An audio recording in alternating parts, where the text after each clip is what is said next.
Hello, BookTube, and welcome back to BookTrek 2021. This is a 5-month mission that I embarked on back in August with a bunch of other booktubers where we're reading Star Trek fiction for the whole of the remainder of 2021. Iteration by iteration. We started off with the original series and moved on to the Next Generation, then Deep Space Nine, then Voyager, and in all of the month of December, we've been reading Star Trek Enterprise.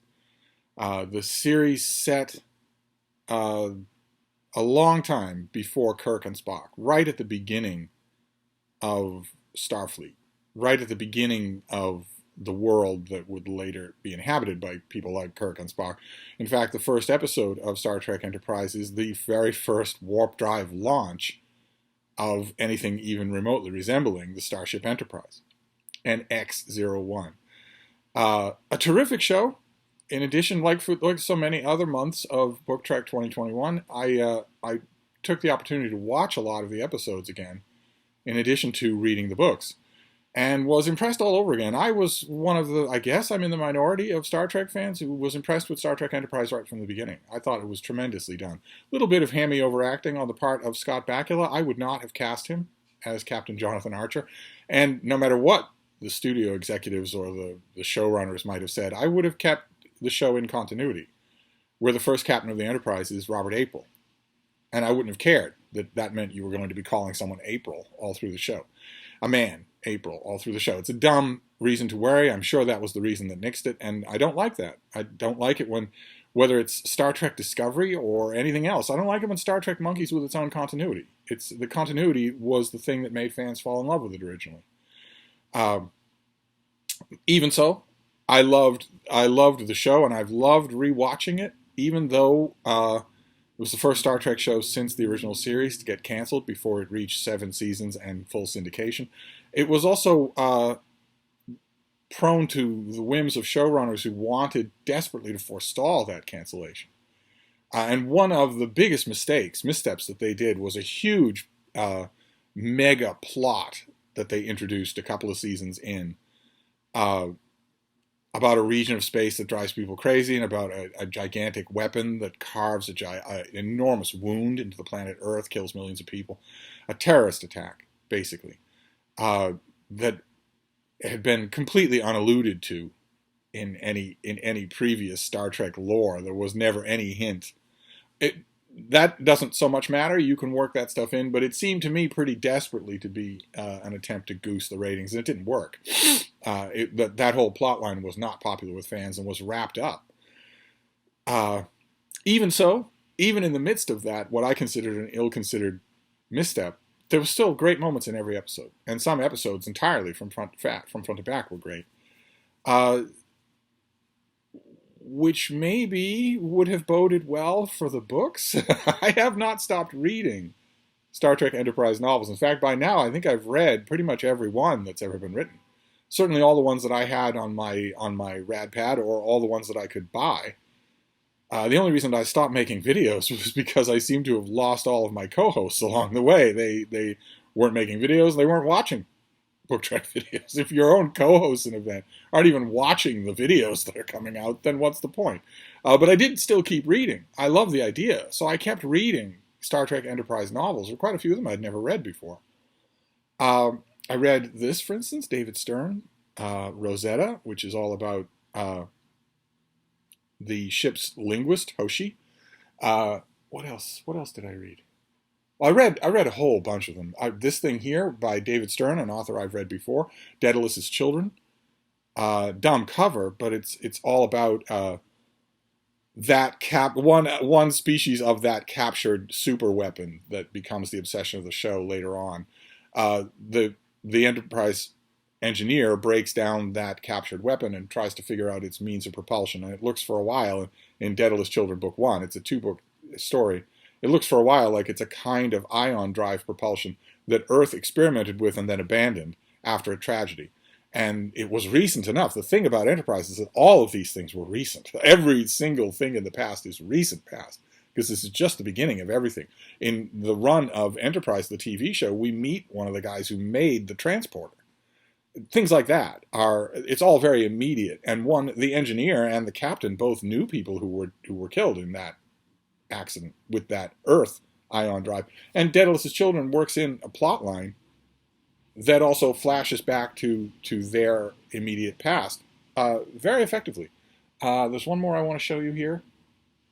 I also went to tried and true authors I've read across many incarnations of the show, like J.M. Dillard. This is Surak's Soul. A very conscious nod in a lot of ways to Spock's World by Diane Duane, I thought. All about the legendary Vulcan philosopher Surak, who brought logic to the Vulcans and rescued them from their own passions. A character from Vulcan history who we kind of sort of meet in one episode of the original show, where an incredibly powerful alien being creates a perfect simulacrum of both Abraham Lincoln and Surak, and a whole bunch of bad guys as well. A whole bunch of bad guys also, but including Kahless, who later goes on to legendary status in Star Trek The Next Generation and Star Trek Deep Space Nine.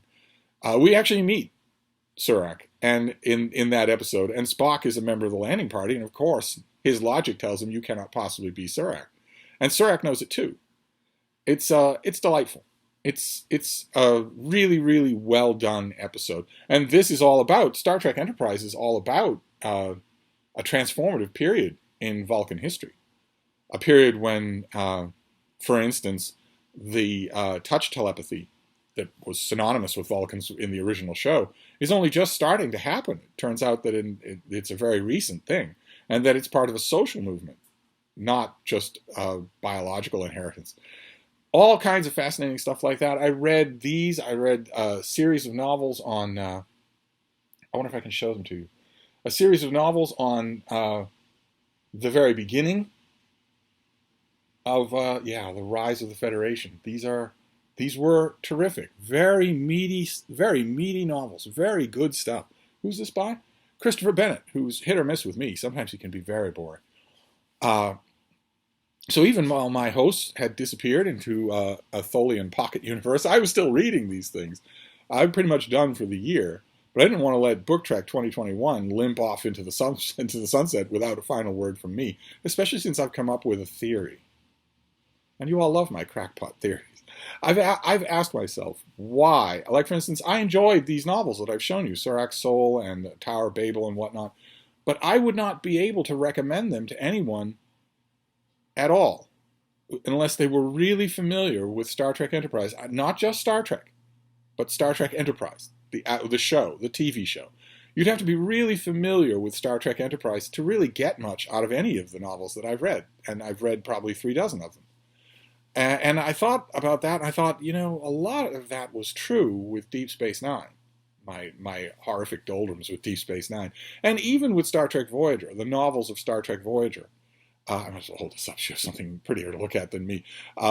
Even with Star Trek Voyager, I was commenting throughout that month that the novels were split down the middle, just like the show was, between before 7 of 9, the character 7 of 9, and after. And really, when I was reading these Star Trek Enterprise novels, I realized that is shorthand for a larger phenomenon that governs Star Trek fiction, and that governs Star Trek. I'm going to try and lay this out. The reason why I think there are so many more successful Star Trek, the original series novels, and so many more successful Next Generation novels, and so far fewer successful novels for any later iteration, is because starting right around the middle of Star Trek The Next Generation, Star Trek became serialized in a way that it had not been before. Star Trek the original series was completely self-contained. No matter what happened in any episode, it was completely self-contained from any other episode, with the mild exception of when a couple of characters recur. But even then, you're not expected to know anything about their previous appearance. The episodes of Star Trek, the original series, on TV are self-contained. No matter what happens in them, in the episode The Changeling, Lieutenant Uhura's mind is wiped back to the age of a child. We see her impatiently learning her language again. All her memory's gone. Totally different person. Meaning that no matter what happens to her, she would certainly never serve in Starfleet again, unless 15, 20 years from now, when she has a full education, she decides to re-enlist. But she would be a different person. It wouldn't be time served. But in the next episode, she's right back on the bridge, right back at her station. There's an episode where Spock's brain is removed from his body and manipulated. He's right back to normal in the next episode. There's an episode where an alien object on a planet wipes Kirk's memory. And he thinks that he is a primitive tribal leader, falls in love with a woman in that society, believes that he's going to live with her forever. Gets his memory back, but still remembers his alternate life there on that world. And not only does that not traumatize him forever, but also at the end of that episode, we learn that Mr. Spock occasionally monkeys with his memory, and without permission and without his knowledge. So, in every one of those instances, and in every other instance, there's an episode where a supercomputer takes command of the Enterprise and carves up a little fleet of starships right in front of Kirk. Even if he weren't court-martialed or given desk duty for the rest of his career, maybe he'd ask for it. Maybe that would break him as a character. But no, none of that ever happens. No matter what happens in any episode of Star Trek, the original series, everything's gone reset back to normal at the beginning of the next episode. That lends itself to many, many successful novels, right? Just necessarily it does. Same thing with the first part, the first few seasons of Star Trek, the original series, where the ship is going from adventure to adventure, but things are not changing on board the ship. Things are not changing. The characters are the same. I would argue that serialization, in the sense that we now know it today, where you have to know what came before in order to understand what's happening now, that was absolutely crucial to Deep Space Nine right from the first episode, right? The origin story of the commander of Deep Space Nine is serialization. It's drawn directly from an earlier Star Trek episode. And you had to know about that episode to get the full importance of it. And so on and so forth. Voyager, same way. A little bit less so, and I think that's why Voyager appealed to me so much. But then Voyager introduces its own serialization by introducing a keynote character, 7 of 9, a rescued Borg drone. All of a sudden, her story, the story of her gradual reclaiming of her own humanity, is serialized from episode to episode, meaning that you can tell where in the process of the show any episode is by the serialized items. I would argue that serialization virus, if you want to call it that, I'm not meaning to vilify it. It can sometimes yield really good things, certainly fan payoff. But I would argue that virus was introduced into Star Trek: The Next Generation with the character of Worf. Worf, after a couple of seasons, fans really, really started to like him. They really started to like Data as well, but the very nature of Data's character means he doesn't change. He might want to, but he can't. But Worf can change. And all of a sudden, when you're talking about the whole span of The Next Generation, all 7 seasons, you have to ask, well, was this before Worf had a child or after? Was it before Worf came upon the dead body of his lover and killed her murderer, or was it after that? You have to ask yourself those questions. Whereas you didn't have to ask yourself those questions, at least to that degree, with a much bigger event. Is this before or after the captain of the flagship of the Federation was entirely co-opted, mind, body, and soul, by a violent alien species, an aggressor alien species, and led that species to destroy many, many starships? That ought to be the high watermark of serialization. But that was wrapped up. The whole story of Luke Picard becoming Locutus of Borg is wrapped up in a couple of episodes. Granted, The Next Generation gave it a follow-up episode. The original series wouldn't have done that. But after that, it was business as usual. It was right back to normal, with no hint that any of the crew members serving under Jean-Luc Picard were maybe resentful, or maybe wondering whether or not the Borg were, so to speak, still listening. That doesn't happen. You have to go all the way to the movies for any hint of that to happen, and it certainly doesn't happen on a personal level with the crew. But Worf is different. Worf suddenly, his story starts to become serialized. Does he have a child? Is his house still in good standing in the Klingon Empire, or is he a renegade? Is he a traitor? Etc., etc. You start to have to know Worf's story across many seasons and many episodes. And after that, I would argue that the on-screen canonical Star Trek was off to the races as far as serialization is concerned, where it was just a given that it would no longer be what it was in the original series, where we just have adventure week after week after week, where instead there are long, incredibly intricate, serialized plot lines that wind their way through many seasons. Again, I'm not vilifying that. I'm not saying that that's a bad thing. I think it can be lazy, and I'm not sure that fans prefer it to the other type. But either way, it really presents a stumbling block for novels.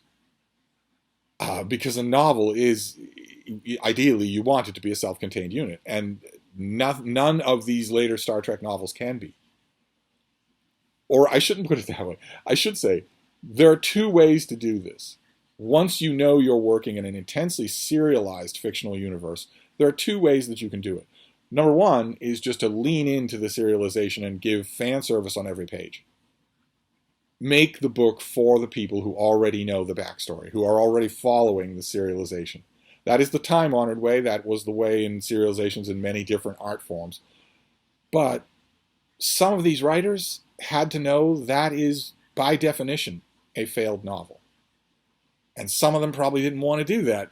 But the only other way to deal with the imposed burden, the debt of serialization, is a way that a lot of authors aren't capable of doing. It's an absolute scratch line when it comes to talent. And that is to dig in. Instead of leaning into the serialization, dig into the characters. Really figure out who they are at this point in their career and give us an internal, a personality drama. That almost never happens. Almost never. And I don't know if it's because the authors aren't up to it, or maybe they aren't given the time to do it, or maybe they're explicitly told not to do that. Whatever the explanation is, it makes these novels curiously unsatisfying on one level. On a meta level, on a fan level, I was loving reading them, because I could slot them right into the continuity that I knew backwards and forwards, especially since I'm rewatching the episodes. But on a meta level, I was thinking, well, but this would be gibberish to someone picking up this book who didn't know anything about this at all. It would be gibberish, and it doesn't need to be. A talented author would be able to do this if they were given permission to do it and time to do it. So my final autopsy on Star Trek fiction is that it's not just that the original series is my favorite incarnation of the series. That's not the only reason why I'm saying that the original series novels tend to be better than all the novels that follow them. The reason that I'm saying that is because the structure of the original series lends itself to more dramatically satisfying novels. The payoff, the build-up and the payoff will be in the novel. They won't be anywhere else, because you're going to wrap everything up in the course of a novel. Whereas in all the other incarnations of the show, that is not the ethos of the shows on the screen, and it is not the ethos of the novels. And I wish that it were. I wish that it were. I kept reading, when I was reading these things, let me show you another Enterprise novel, because I read a whole bunch of them. And when I was reading them, all I was thinking about was, here's one by Andy Mangels. Let's not talk about, we won't go into my personal history with Andy Mangels too much. But every time I was reading one of these things, I was thinking, well, okay, but what if I haven't seen the show? You must think it's great. You took the brief, you watch it. You must think it's great. You must like it. How about you dig in as a writer or writing team and tell me what's great? Make it great in the book, as opposed to just fan servicing. And none of the books that I read did that. Isn't that true, Bean? None of the books that we read did that. Did it? Oh. Not completely. Most of them didn't even try. So I'm finishing BookTrek 2021, not on a negative note at all. It's been an enormous amount of fun to read these things, pretty much solo. It's been an enormous amount of fun to rewatch the episodes. But oddly enough, it feels a little self-serving, since I went into this telling everybody that the original series is my favorite incarnation of the show. It still is. But it's also my favorite incarnation of the fiction. Mainly because every book has to pull its own weight. None of the books are serialized. Every once in a while, you'll have a part 1 and a part 2. Spock has a child. that sort of thing. But usually not. Usually the novels are self-contained in exactly the same way that the episodes were. And the episodes lead the way. There is a vast territory open here for great Star Trek fiction. That maybe its jumping off point is fan service, but where the writer is told, take your time, make this real for all readers, not just Star Trek readers. There's a vast jumping off point for that is just totally unexploited. Don't understand that. I myself could write such a Star Trek novel. I feel certain that I could. But that's my wrap up for BookTrek 2021.